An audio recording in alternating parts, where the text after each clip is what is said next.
Well, good morning. Let's continue our conversation about daily life as spiritual practice. And a key concept I wanted to introduce today, which of course I've talked about before, but is the idea that once we recognize our true relationship with power, once we recognize that we are being used by this power for its purpose, that we no longer have to seek certain conditions.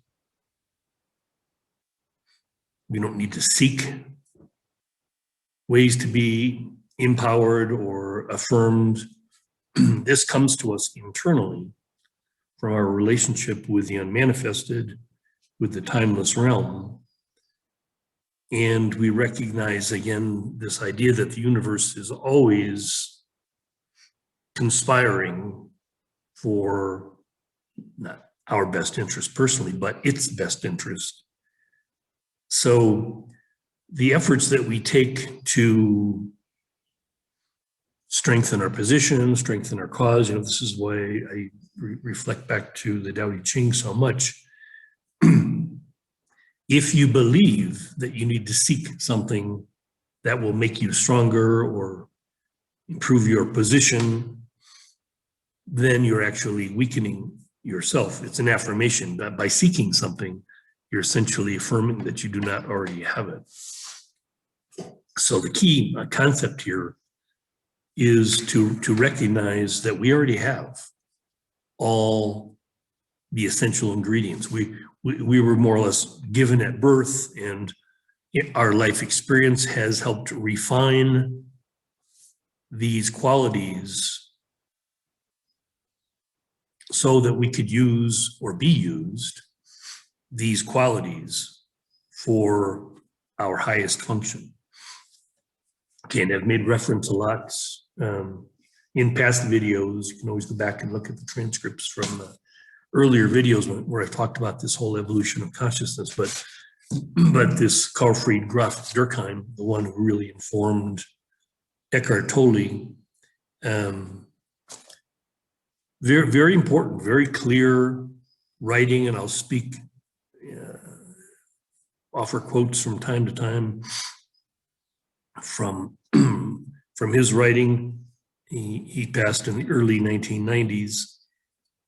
But essentially his message was carried on by Eckhart Tolle in The Power of Now, specifically related to our function as a portal, a conduit, a bridge between the unmanifested, the space-time, or the timeless realm, and the space-time world. We are literally to be a bridge between heaven and earth. And how we do that, again, is simply expressing via our acceptance, our appreciation, and our enthusiasm what comes out of this relationship.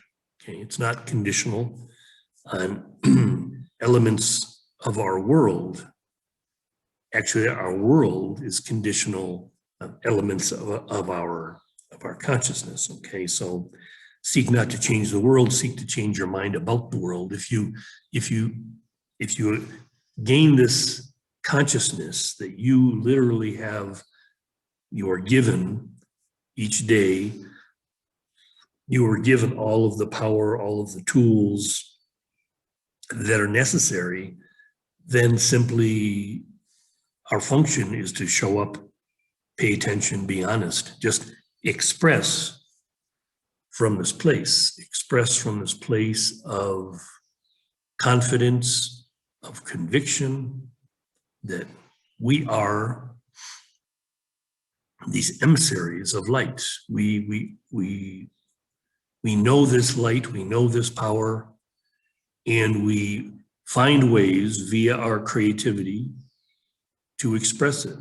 Okay, one of the things that came to me early in life when I was, I think, 21, I sort of officially started my journal, and I was an avid writer via my journal for many years. And then I think I was 28, when I wrote my first book, a very ponderous book, I wrote another very ponderous book at the age of 40. My writing became more refined, and the books that I eventually were writing were more, this size. Like that card's The Power of Now, much shorter, much more precise, without all the necessary fluff. Okay, again, the message is so simple and so clear that we might endlessly express it, as I do. Again, part of our function is to have this be the focus of our daily practice, that we are expressing in some way, sharing with our world in some way, evidence of our relationship with reality, with the divine reality, with the energetic principle of the universe. Our job is to show evidence of that. And the evidence could be as simple as being happy. The idea that you have an innate gift should manifest itself in your happiness each and every day. There'd be no reason to be depressed, no reason to feel anxious. These conditions, these mental conditions, have evidence of not being sort of in the present, powerful now, but being somehow still mentally stuck to the past or stuck to some idea of the future. This is again that conscious dying that eliminates the influence of the past or the influence of the future, both of which do not exist, on our mental condition. Because our mental condition, if we allow it to be so, is purely in the present moment, where we recognize and we receive and we express what comes of this relationship we have with the timeless realm, with heaven, that we are literally emissaries of heaven, the unmanifested, that we are being simply used in a beautiful way. It's effortless, smooth delivery, powerful, because we're not doing it. It's doing it through us. It's using us as its conduit, as a spokesperson. Okay, so we're literally talking for God, right? We are literally translating the message from reality. And one thing that when you're delivering a message from reality is that what you are delivering is always true. Your mental condition might influence that transmission of truth, right? I mean, you could put on it certain Christian labels or Buddhist labels or whatever. I use Taoist labels.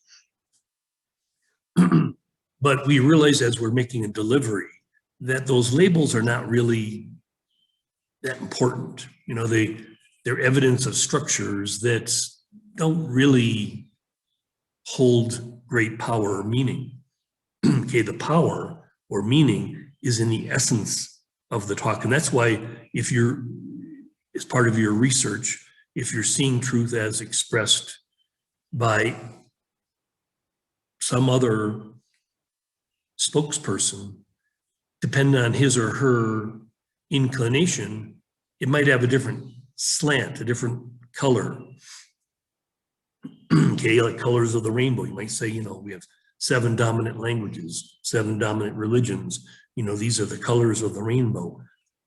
But all of the colors of the rainbow should be a reflection of the light, the unified white light from which these refractions come. Okay, everything always needs to be a pointer to the light, to the truth. Okay. So everything that I do, everything that I say, everything that I share always should simply be a pointer for you. It's not about me. It should not be any evidence of anything about me at all, because I'm nothing. I'm, again, I chuckle because I'm, working a little bit here and there on this autobiography. It's just kind of cute that I was, given a name at birth, Louis Bourgeois, the, king of the ordinary, king of the middle class. It's like this radiant truth is meant to be, has always been meant to be so simple that anyone could understand it. It doesn't take any special intelligence, any special mental abilities. In fact, our intelligence, our mental abilities oftentimes would interfere with the simple transmission. Remember the movie Forrest Gump, how beautiful he was, his character, because his mind was so simple. Just this beautiful truth coming through a human was precious to watch. He would just say something that was very real from his heart. Okay. So, again, I often use the metaphor, which I could, again, my 5-year-old daughter can understand, that, our life on Earth exists because of green plants. The leaf absorbs the radiant energy of the sun, transmutes that energy into oxygen, water, and food, so that other life might exist on the planet, physical life.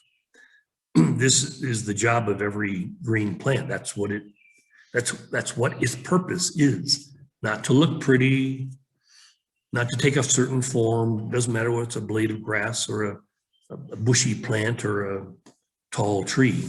They're all doing the same thing. They're creating oxygen, water, and food for other life forms to exist. Okay, so at another level, just another spiritual, different dimension, we are called to do exactly the same thing. It's a very simple function. Everybody can do it.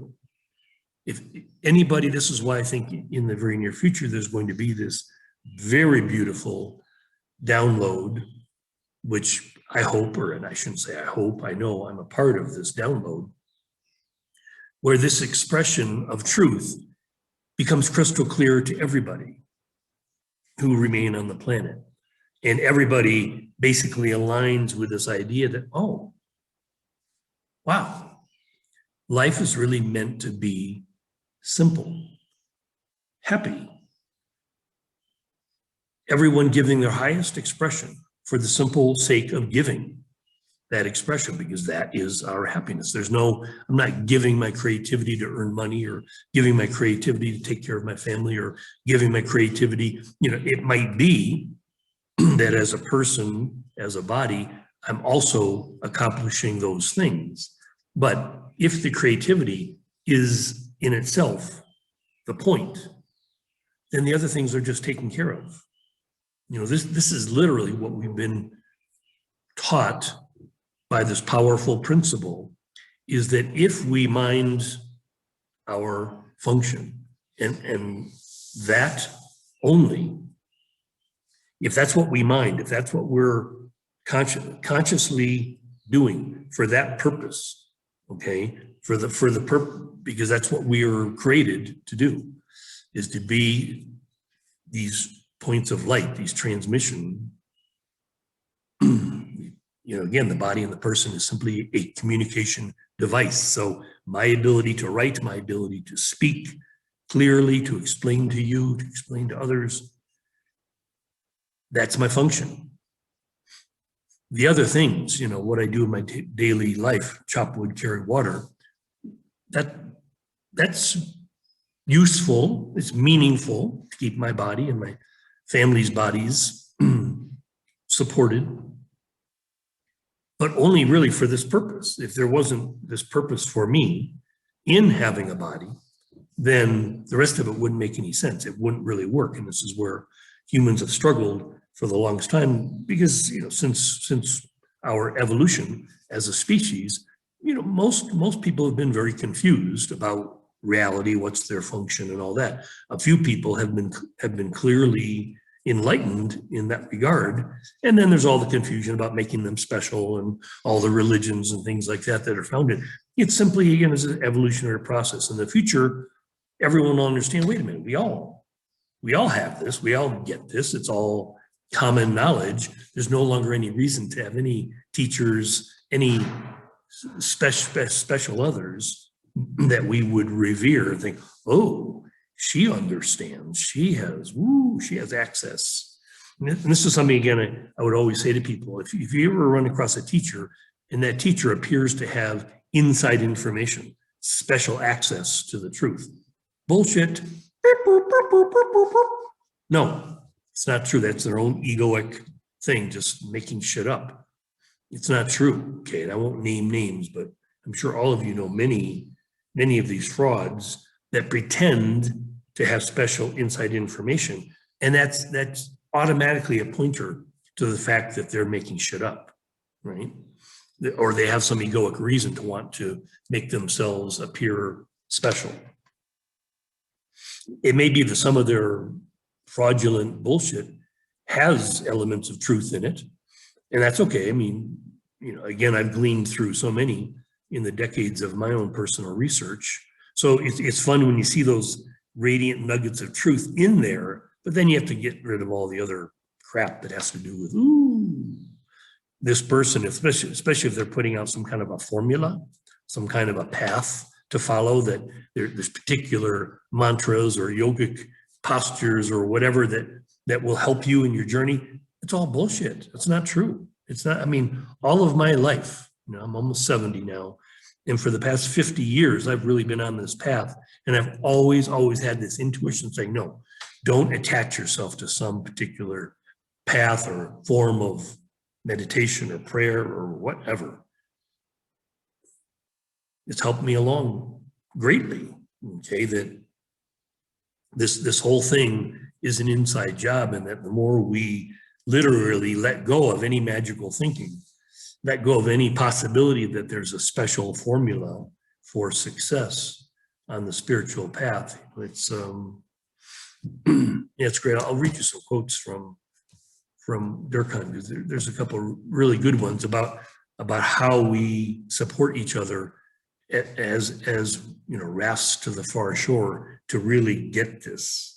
Okay, to get this, it doesn't come from someone telling you, oh, I know this information, and if you pay attention to this particular information that I have, that'll have some structure, some hierarchy, some whatever, then you become a member of the chosen group. Again, given this name, Louis Bourgeois, king of the middle class, king of the common people, that we become kings and queens, not because we're special, not because we have elite status in the world. Opposite of that, we will become as common as a stone. Okay, a great Taoist thing, as common as a stone. There's great beauty in that knowledge, great beauty in that practice, to become as common as a stone. Blessings to you. See you soon.